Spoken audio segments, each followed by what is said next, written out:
Hi, Writing 188 students. Thank you for your questions this week.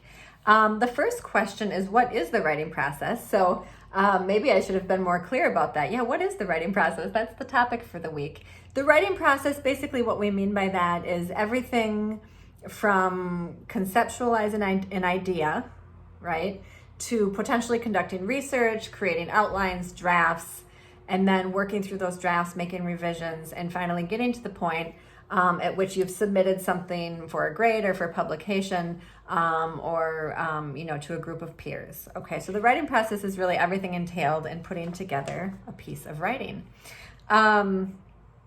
Let's see, so some of you asked about what the timeline is for the semester and how long you'll have to make revisions. So the way that I always run my writing classes is we'll work our way through first drafts of all of the assignments that you'll have the chance to revise, and you'll get feedback on all of them. And then I have you revise all of them by the end of the semester. The goal of that is that I've found students evolve a lot as writers over the course of the semester. So rather than having you revise something instantly without any perspective or without any time to really grow as a writer and a reader and a thinker, everything gets revised and graded for the end of the semester. So even though a lot of the due dates I'll be posting will be October, I won't actually grade those assignments until you submit them at the end of the semester. That being said, if you're worried, like, well, how do I even know where I'm at? You can always, and we'll talk about this later, but you can always submit a revision of something and ask me, like, okay, is this an A, is this a B? And I can give you some sense of that, but you have until December 18th to make revisions. The other thing is, and a number of you have asked me this, like, are we gonna be working through sort of writing an introductory paragraph, a thesis statement, a body paragraph, and so on? I typically do have students write the whole thing from beginning to end.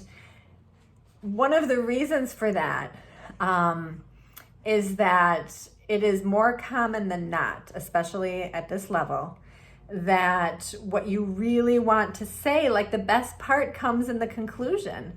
And I can't tell you how many times I've looked at a conclusion and said, oh my gosh, like this is the thesis statement, right?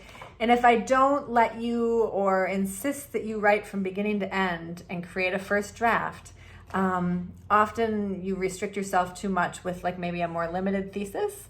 So I just like to see a whole draft of something, and then we can go in and move things around and dismantle and move the parts so that they fit better and elaborate on them. So I do have you write a full draft of something. Now, that being said, when we get to some of those writing assignments, say the braided essay, which I've been talking about, you will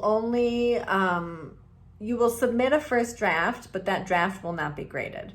You will then submit a second draft for peer review and for additional feedback from me. That draft is not graded. It's not until the final one, again, on December 16th, that you'll be given a grade, okay? So on the one hand, and maybe it seems a little scary that I want you to write a full draft right away, but on the other hand, that's not a graded draft, okay? I have you do it that way so that you kind of pour out enough on the page so we can figure out where to go from there. If you only give me a thesis statement or only a paragraph, to me it's I can't really see how all of the parts are going to work together yet and how they could work together. So that being said, if you turn in something that's a draft and it's only 3/4 of the way done or something like that, that's fine too, because it's not graded, okay? I will talk more about format and citation style. Typically, students for citations will create a list of works cited, and for in-text citations will use MLA style. However, if you use APA, if you're going into the social sciences and you're more comfortable with that, I'm fine with that. As far as format, I do like everything double-spaced, 12-point font, 1-inch margins, that kind of thing. And I try to give you other requirements that you may need as we go along. Let's see, so peer review. So I know there's been some peer review questions so far because Canvas makes it very tricky to find who you've been assigned to peer review for the crime headlines. So I think I answered all of those questions individually as students emailed me. As far as peer review on work that you're writing, the braided essay, everybody will get peer review on the graded essay. So I'll talk more about that in October, and you'll get a sense of who's going to read your work and how they will respond.